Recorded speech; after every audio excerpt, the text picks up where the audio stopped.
오늘 말씀은 마치 신문의 한 사회면을 보는 것과도 같습니다. 무슨 말인가 하면 성경은 스데반 순교 이후에 일어난 사건들을 아무 해석 없이 그냥 쭉 소개를 하고 있다는 것이죠. 먼저 사울이라는 사람의 이야기를 하고 있습니다. 그가 스데반의 죽음을 마땅히 여겼다고 하면서, 그리고 이어서 그날에 예루살렘에 있는 교회에 큰 박해가 있어 사도 외에는 다 유대와 사마리아 모든 땅으로 흩어졌다고 그렇게 말하고 있습니다.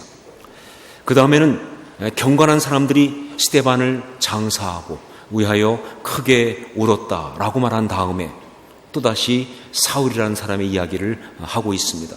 그가 교회를 잔멸하려고 각 집에 들어가서 남녀를 끌어다가 옥에 넘기는 그런 행동을 했다고. 그리고 이어서 그래서 어쩔 수 없이 흩어진 사람들이 두루 다니면서 복음을 전했다는 이야기를 하고 있어요. 그리고 나서 그 가운데 하나인 7 집사 중에 하나인 빌립이 사마리아에서 전도한 이야기를 좀 더 구체적으로 하고 있습니다. 그의 전도가 사마리아 전체를 복음으로 뒤집었고 그런 역사가 있었고, 그래서 그 성에 기쁨이 가득했다라고 이야기하고 있어요.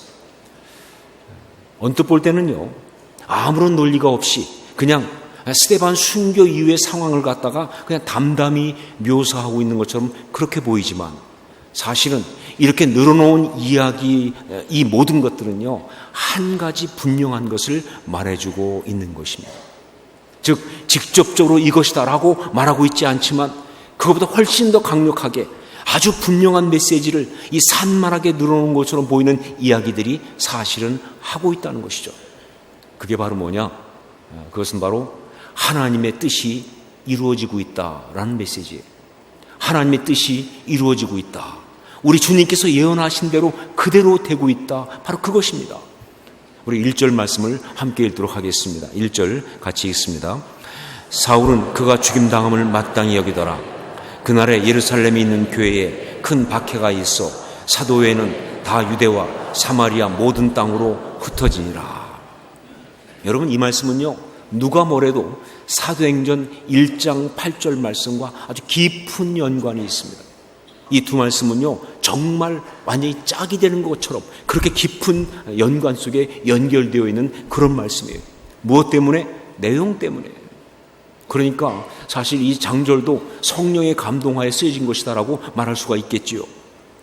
자, 그렇다면 이 두 말씀이 내용상 어떤 면에서 서로 연관이 되어 있는가?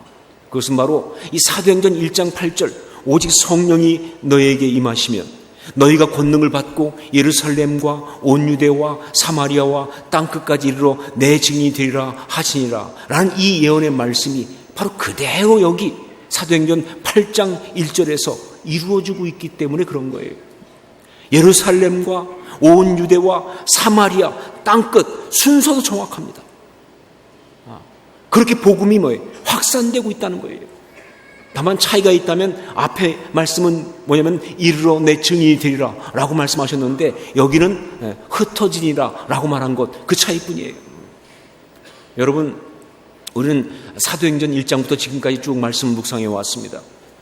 그러면서 정말 많은 일들이 일어나는 것을 우리가 함께 나눴어요. 그중에 어떤 것들은요, 기가 막히게 엄청난 일도 있었고요, 또 어떤 것들은요, 대단히 좋은 일도 있었습니다. 하지만 반면에 굉장히 어려운 일도 있었습니다. 위기 일발의 아슬아슬한 일도 있었고요, 정말 고통스럽고 수치스러운 일도 있었고요, 하지만 정말 감동스러운 일도 많았습니다.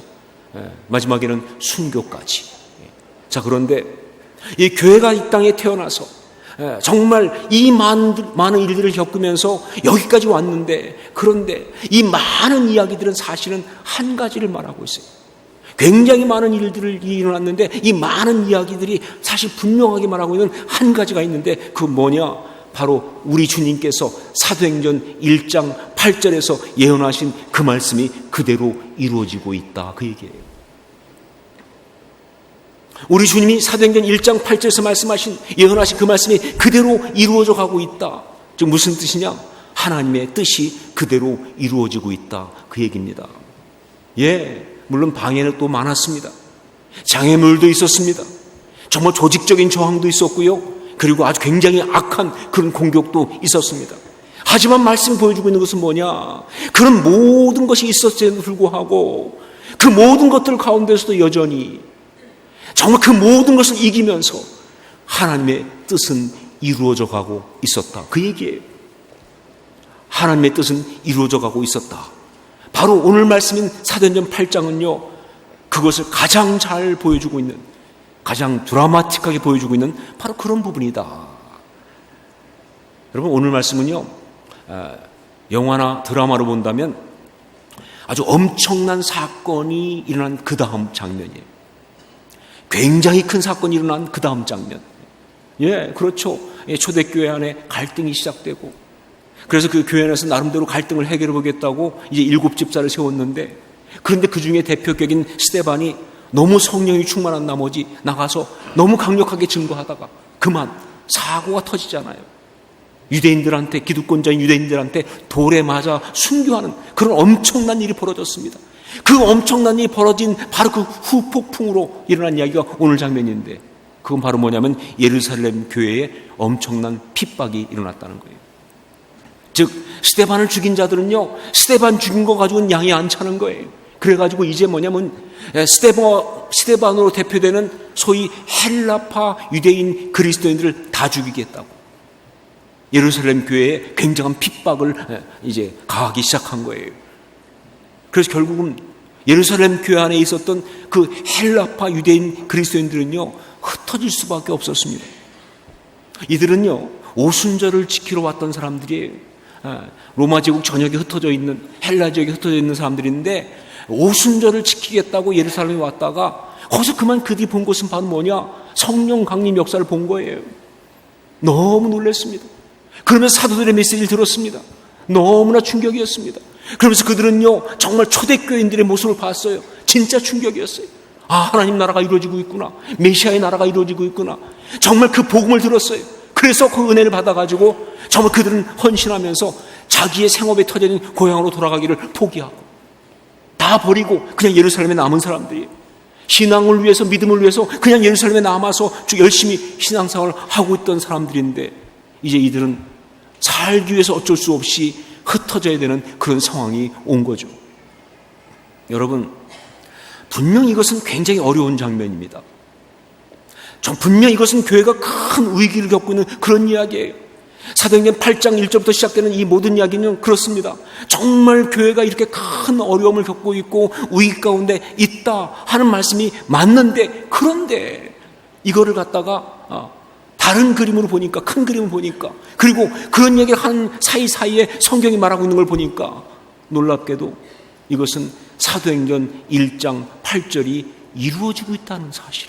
이 땅에 잃어버린 영혼들을 구원하기 위해서 친히 육신을 입고 이 땅에 오셔서 십자가에 대신 죽으시고 부활하신 그 우리 주님께서 열어놓으신 그 구속의 역사와, 그리고 그걸 통해서 하나님 나라를 세워가시는 우리 하나님의 뜻이 그대로 이루어지고 있다는 거예요.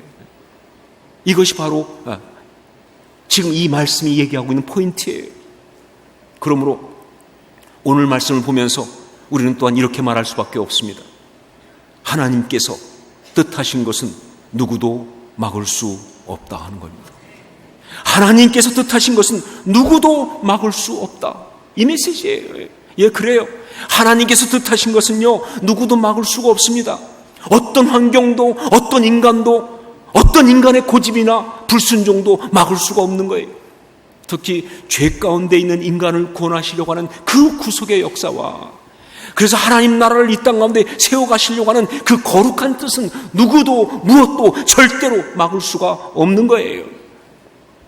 그러므로 오늘 이 말씀을 받으면서 우리가 받아야 될 정말 중요한 분명한 메시지는 이것입니다.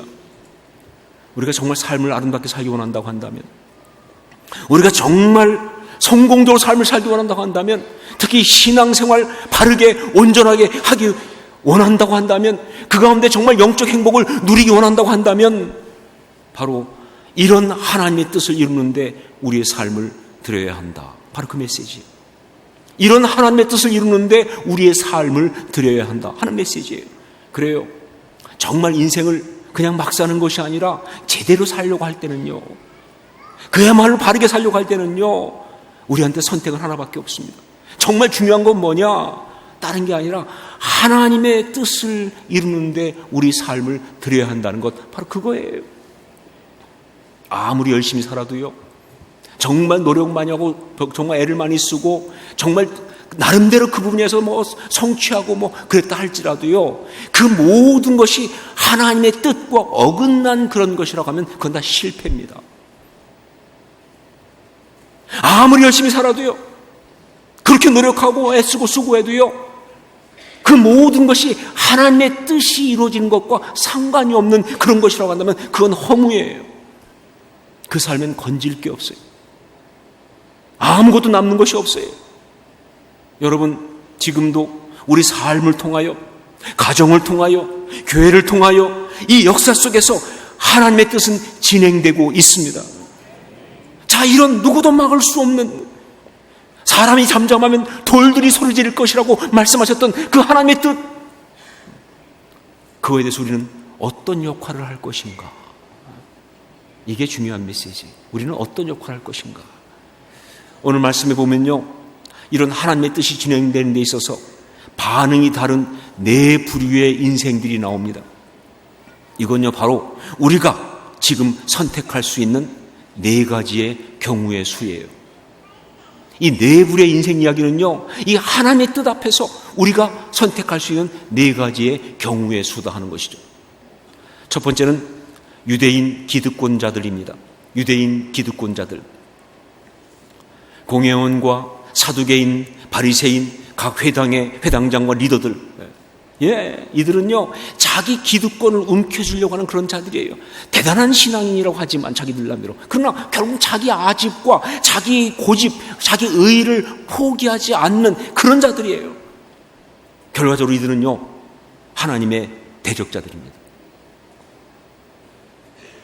딱 한 가지 때문에 대적자가 돼요. 하나님의 뜻을 방해하니까, 하나님의 뜻을 거스르니까. 하나님의 대적자들이에요. 그들은요, 스데반이 그들을 향해서 그래서 대적자라고 말했을 때 그 스데반을 돌로 쳐 죽인 자들입니다. 그들은요, 하나님의 뜻인 교회를 핍박하는 자들이에요. 여러분, 전 분명히 말합니다. 이런 자들은 반드시 망합니다. 심판을 받을 수밖에 없습니다. 성령을 회방하는 죄에 해당하는 그런 자들이에요. 요한계시록에 나오고 있는 666 짐승의 표를 받은 그런 자들이다, 그 말이에요. 여러분, 지금 이 세상에는 이런 자들이 있습니다. 아니, 있는 정도가 아니라 굉장히 많습니다. 하지만 지금 이 자리에는 없다고 생각합니다. 적어도 이 자리에 왔다는 것은요, 그런 자들은 아닐 것이다, 그렇게 저는 분명히 생각합니다.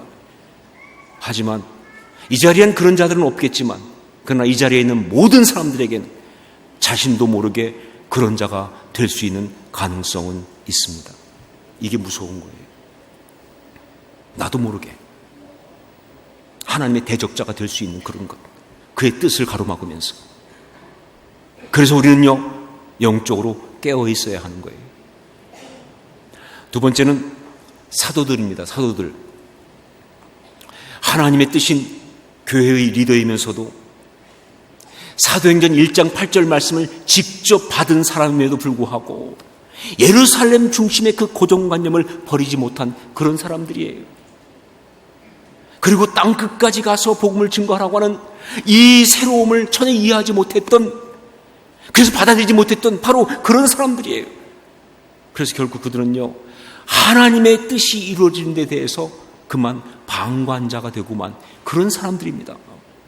저는요, 오늘 말씀 가운데 1절에 보면 나오는 사도 외에는 이라는 표현이 정말 이 아프게 다가오더라고요. 사도 외에는 다 흩어졌다. 여러분, 사도행전 8장 1절 말씀이 결국은 하나님의 뜻이 이루어져가는 과정이라고 한다면요, 여기 사도 외에는 이 말은 무슨 뜻이냐? 그 하나님의 뜻이 이루어지는 역사 가운데 그들은 제외되었다, 그 뜻이에요. 그들은 제외되었다, 그 말이라니까요. 실제 그랬습니다. 복음이 열방을 향해 나갈 때, 여러분 성경을 봐서 알겠지만 예루살렘 교회가 주역이 아닙니다. 안디옥 교회였지. 복음이 열방을 향해 나갈 때 사도들이 주역이 아니었습니다. 바나바와 바울이었지.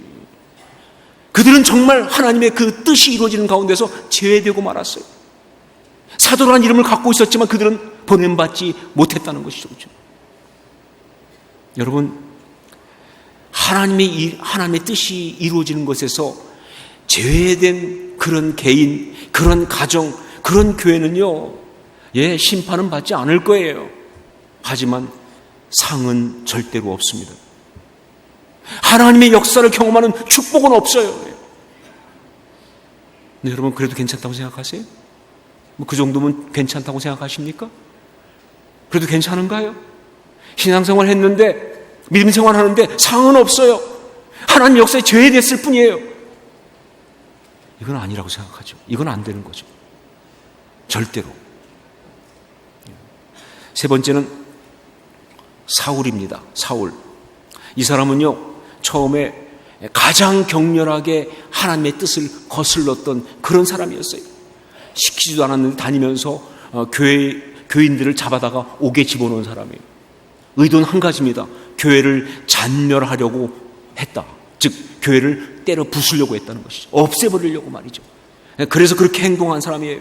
자, 그런데 그런 그의 삶에 우리 주님께서 직접 개입하셨습니다. 그런 사람에게 늘 그러신 것처럼 말이죠. 그래요. 주변에 너무 유별나게 핍박하고 반대하고 그런 사람들은요, 우리 주님의 사정권 안에 들어왔다, 그 뜻이에요. 혹시 주변에 그런 사람이 있으면요, 속으로 생각하세요. 너 얼마 안 남았다. 절대 가만두질 않죠, 주님께서.